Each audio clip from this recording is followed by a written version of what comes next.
All right, what is up, everybody? Hey, if you are new to this channel, my name is Craig. Me and my buddy Chris started this a while back. We are Lions fans. We are. We don't hide that. But we wanted to make a channel for teams that are kind of ignored by the national media. I messed that up. All right, ignored by the national media. And we find the Seattle Seahawks to be one of those teams, but they are making some serious noise right now, and they are turning into from what is like, yep, this team played pretty well the last couple years. All right, they made a coaching change. They did well in that. They a lot of the same to, oh my goodness, this team is very, very good. They look like geniuses with their quarterback swap. They look like geniuses with their offensive coordinator hire in Kubiak. That looks like a perfect fit. Hopefully you can hang on to him for more than just 1 year. Hopefully he sticks around, because that is always the scariness in having a defensive coordinator as your head coach. But overall, the Seattle Seahawks are striking fear into the eyes, into the hearts, into the whatever, into the brains, whatever you want to say. This Washington Commanders team, I understand. We talk about them on this channel as well. I understand that this is not the same Commanders team that went 12-5, that won a couple of playoff games last year and made it to the NFC Championship game. I understand that this isn't that Commanders team. I get it. But this isn't a bad Commanders team. Like, this is a team that has been competitive. They've been without their quarterback for multiple weeks, and they stay competitive, but you absolutely shellacked this team. So here are a couple of my big takeaways in this one. You were looking for a third wide receiver. Well, you found one, and maybe even a second wide receiver in Horton in this game. His route running has been more polished than I think I could have expected. You don't usually see guys that are coming out of colleges like Colorado State that are that polished. That's coaching. All right, that is partially coaching. We knew he was a decent route runner, but when he gets on the field, he somehow looks like a better route runner. He somehow looks faster on an NFL field than he did on a college football field. I actually studied his tape quite a bit. I don't fully understand it. I thought he was a good pickup. I thought he was a great guy to have. Did not think he was going to be that good. Sam Darnold. We'll talk more about him as this season continues to go on. But as we hit the halfway point of the NFL season, I understand you're 8 games in, you have 9 to go. But this is week 9 of 18.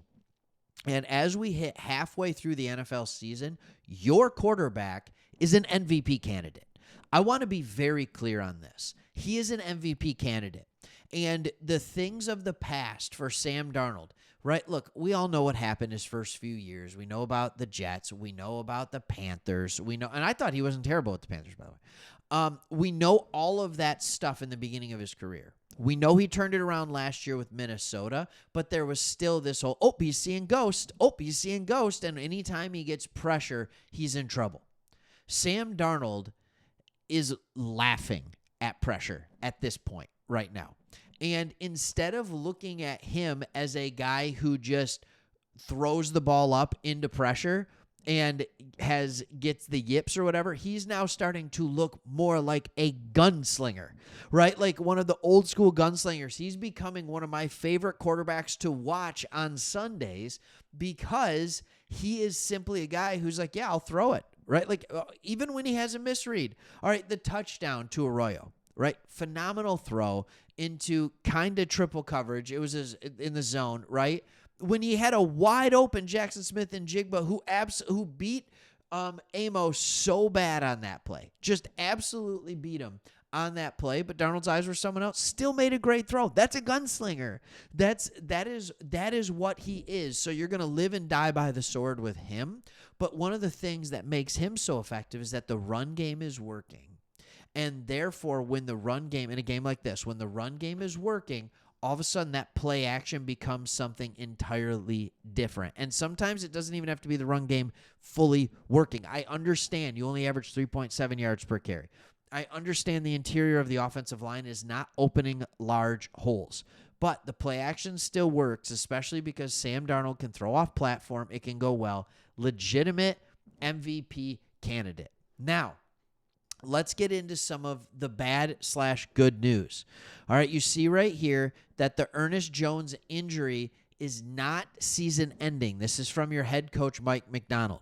We don't know how much time he'll miss. I'm sure he'll undergo further testing this week, but what we now know is that it isn't season ending. He was rolled up on late in the second quarter, all right, departing the game early with a right knee injury. He did not return and looked to be in frustration while on the sidelines upon returning from the locker room. All right, he was in street clothes, but seemingly in good spirits. So he's angry at first, then goes to the locker room, probably being told, dude, we're going to hold you out for precautionary measures. We don't know how bad this is, so we're going to just hold you out, and then we'll see what it looks like. Don't know how long of an injury this is going to be, but here's what I do know. All right, when you look, and this is interesting to me. When you look at your linebacker room, your typical set, all right, you are either going to bring in 2 edge defenders and play a 5-2 defense, or you are going to play with a nickel corner. That is the way your defense is set, all right? Your defense, your nickel personnel, you only play with 2 linebackers, right? When you go into your base defense, you bring in 2 edge rushers, and then you have 3. You still have a right and left end, but they're going to be more of that big-bodied type role, almost defensive tackle type look, right? 3 defensive tackles, and then you bring in Lawrence and Hall on the outside. So why am I telling you all of this? I'm telling you all this because you've only played 3 linebackers. Did you know that? Did you know you've only played 3 linebackers throughout the season? Ernest Jones has by far played the most snaps, and then Knight and Thomas have kind of split that second position. That's the way it's worked. All right, so now what you're going to see happening is these guys are just going to be playing the majority of the snaps, and you might have a Chaz Surratt that gets some playing time, right? Or it could be someone else. I understand that. No one else has yet, though. But you have some guys that have experience in there that can get some of that extra run. This is not one of those situations where you lose Ernest Jones and then all of a sudden you're playing a guy who you have no idea about. He hasn't played. No, you're putting in now 2 guys that, according to PFF, I just want to be really clear on this, according to PFF, actually have almost identical grades to what Ernest Jones has. So I don't think, yes, it's a big loss, all right? But health has been a thing for him, and we know that. So now you look to a couple of guys that are a little bit younger, all right, than him, and you can see what they can do. What kind of playmakers they're going to be, I don't know. But again, when you look at this, all right, their defensive grades are all right in alignment. In fact, the guy who's played the least amount of snaps has the highest grade. I would expect fully to see these guys. They do things different. Knight's a little better against the run, Thomas against the pass. So all that to say, this is a team that can make some serious noise. And can we just put it to rest? Like, those uniforms are awesome. They're fantastic. I love them. Keep them. All right, the Detroit Lions, our team, went back to their uniforms. They had a modern take of their uniforms from the 90s. Let's do that with the Seahawks. Let's do that with the Buccaneers. All right, there's a couple of teams where it's like, let's just do it. All right, let's just do it. All right, thanks for watching. We'll see you on the next one.